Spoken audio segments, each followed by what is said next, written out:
जय श्री राम। हर हर महादेव। जय माता लक्ष्मी जी। प्रिय दर्शकों साथियों, यदि आपके घर की भी महिला सुबह उठकर जल्दी खाना बनाती हैं तो आपको यह वीडियो जरूर देखनी चाहिए। किशोरी जी के द्वारा एक बहुत ही खास और महत्वपूर्ण बात बताई गई है।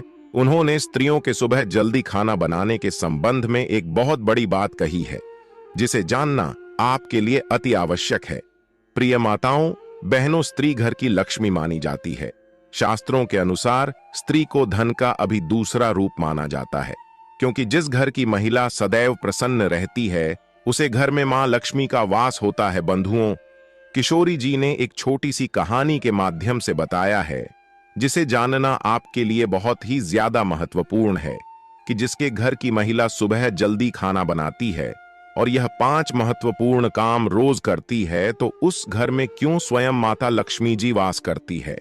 किशोरी जी कहानी को शुरू करते हुए कहती हैं कि किसी नगर में एक श्याम नाम का आलसी रहता था। वह इतना आलसी था कि खटिया पर जिस तरह करवट लेता उसी करवट लेता रह जाता। करवट बदलने में भी उसे परेशानी नजर आती थी। पत्नी बेचारी जब किसी काम के लिए कहती तभी वह करवट बदलता और पत्नी की तरफ पीठ फेर कर पड़ा रहता। उसकी आदतों को देखते हुए पत्नी को विश्वास हो गया कि वह कभी कुछ न करेगा। एक दिन पत्नी ने बड़े प्रेम से उसे समझाया। बोली, मैं जानती हूं कि तुम्हें खटिया से उठने में कष्ट होता है, किंतु इस तरह एक ही करवट लेते रहने से भी आदमी नकारा हो जाता है। बाहर नहीं जाना चाहते हो तो खटिया पर बैठे बैठे ही कुछ करते रहो। तब वह श्याम सोचने लगा, ऐसा कौन सा काम है जिसे खटिया पर बैठे बैठे ही किया जा सकता है। कुछ देर बाद उसकी समझ में बात आई। खुश होकर वह पत्नी से बोला, अरे सुनती हूं, मैंने बैठे बिठाए काम ढूंढ लिया है, अब चिंता करने की जरूरत नहीं। पत्नी प्रसन्न हुई, अब कुछ तो घर का काम होगा। उसने सब्जी की टोकरी में चाकू रखा और उसके आगे रखती हुई बोली, अब बैठे बैठे सब्जी काट डालो। किंतु आलसी ने उस ओर ध्यान न दिया। थोड़ी देर बाद पत्नी जब सब्जी लेने पहुंची तो पाया कि पतिदेव खटिया पर बैठे हुए मक्खी गिन रहे हैं। 1 2 3 4 पत्नी ने देखा उनके बिस्तर पर 7 मक्खियां मरी पड़ी हैं। पत्नी को देखते ही उछलकर बोला, देखा मेरा कमाल कि मैंने इतनी फुर्ती से 7 को मौत के घाट उतार दिया है। अब देखना है कि पूरे दिन में कितनी मार सकता हूं आलसी।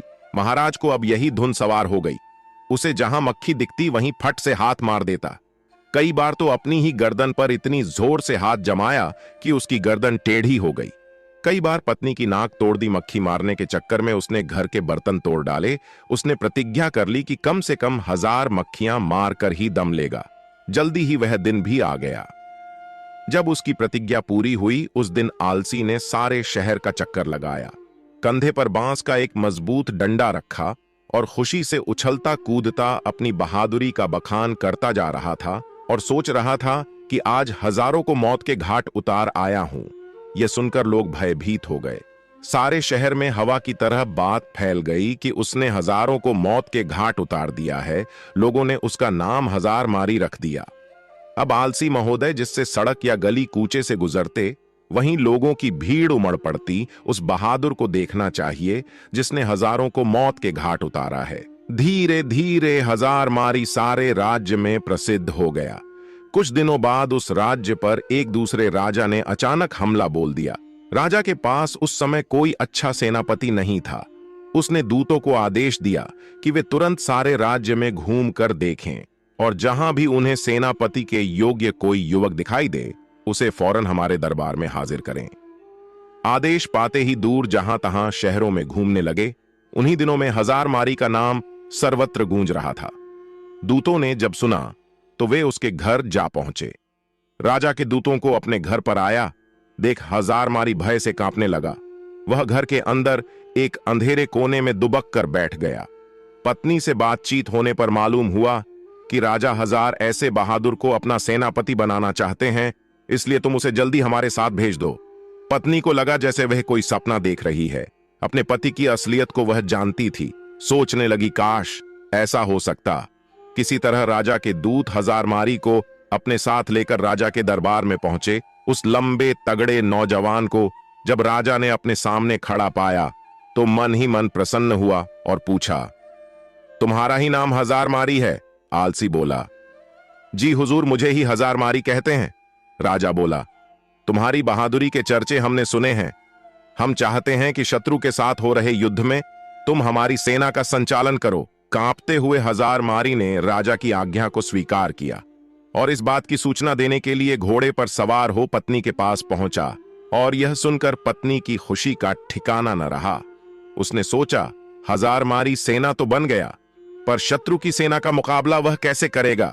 कहीं यह डरपोक आदमी युद्ध के मैदान में घोड़े से उतरकर भाग आया तो राजा इसे जीवित न छोड़ेंगे।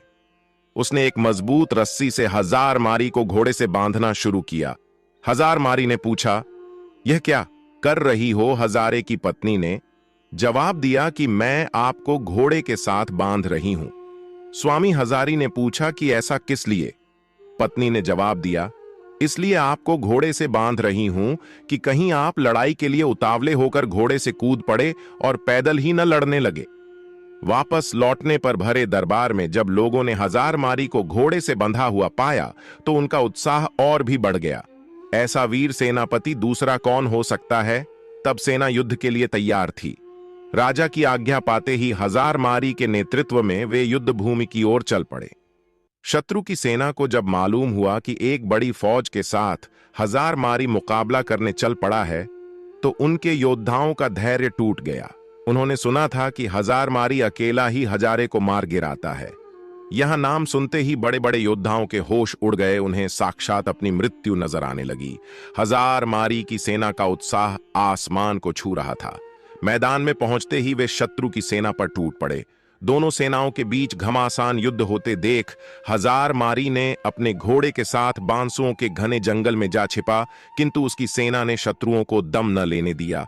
वह शत्रु का मुकाबला करती हुई उसे खदेड़ ले गई और अपने राज्य से निकाल बाहर किया। शत्रु पर विजय पाने के बाद अपने सेनापति की जयकार करते हुए जब सैनिक वापस लौटने लगे तो हजार मारी भी बसों के जंगल से निकलकर उनके बीच आ शामिल हुआ।